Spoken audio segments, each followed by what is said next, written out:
A popular organizational design that accommodates organizations of varying sizes is the STAR business module. This STAR business model enables management to define a clear strategy, as well as identify rewards, people and leadership, structure and systems, and processes along the way.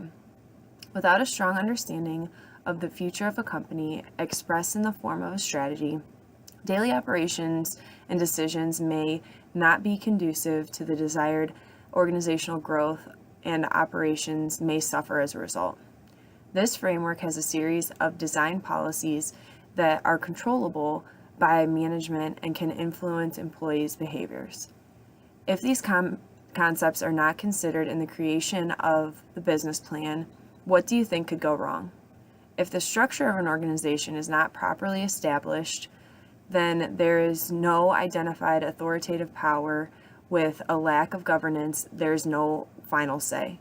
Whether it be the board of directors or a CEO that has the final approval on the initiatives of the agency, the business plan must state the hierarchy of the company to be effective.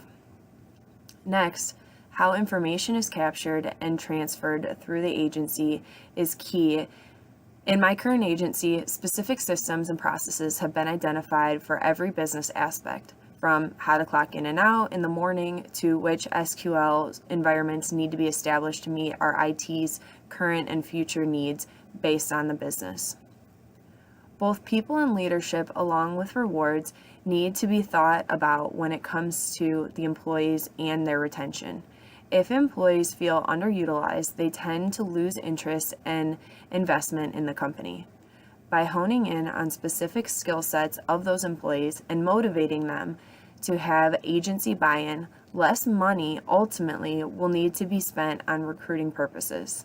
Have there ever been times that you could have saved a valued employee by simply reworking their job duties slightly? Or maybe even you've been in that position yourself where you haven't felt as though you were being valued for the work that you could be doing. Agencies should keep in mind that when it comes to the creation of their business plan, they need to intertwine ways for employees to have self-improvement as well as a solid reward system based on merits.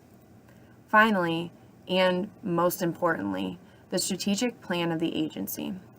This is the overarching direction that the company plans to move through tactical business decisions. The strategy of a company is truly its formula for sustainability and longevity within an industry. This can be laid out in the company's business plan, and it can also be spelled out in their mission statement, as identified in the image below.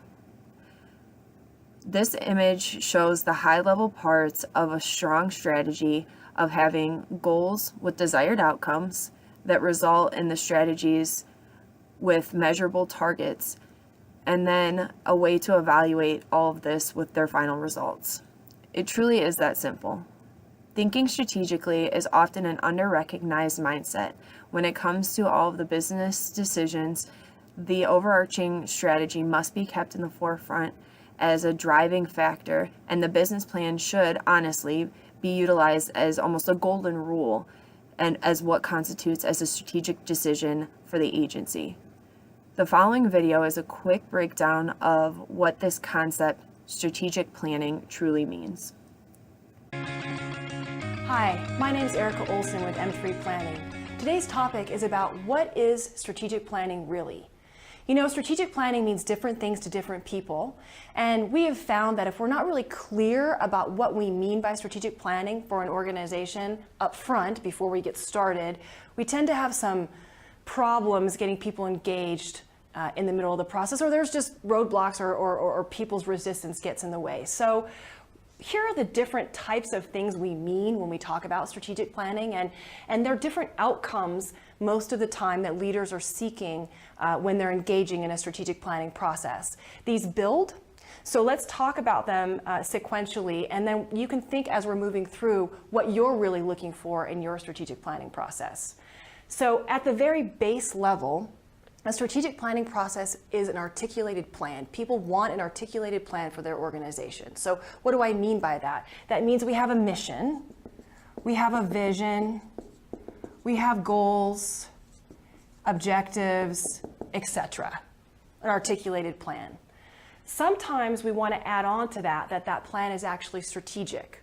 And you may say, well, it's a strategic plan, but that's not necessarily true unless you bring in external data.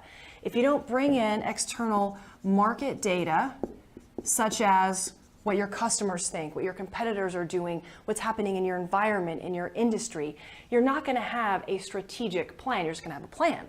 Now, sometimes we don't need a strategic plan. Sometimes we just need an articulated set of mission, vision, goals, objectives. But sometimes we really need to figure out what our strategic differentiation is in the marketplace. And in which case, to do so, you need to add into your process that market data collection, use it to make strategic decisions about what you're doing and not doing, such your plan actually articulates how you're different.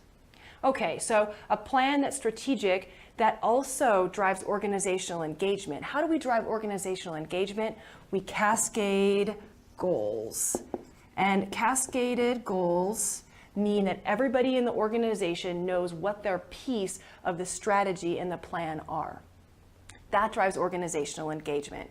And you may say, well, of course I want everybody engaged. And sometimes we want that in organizations, but we don't have the wherewithal to actually make that happen. And sometimes that's not necessary right now. So it's important to know if your strategic planning process is intended to drive organizational engagement or not.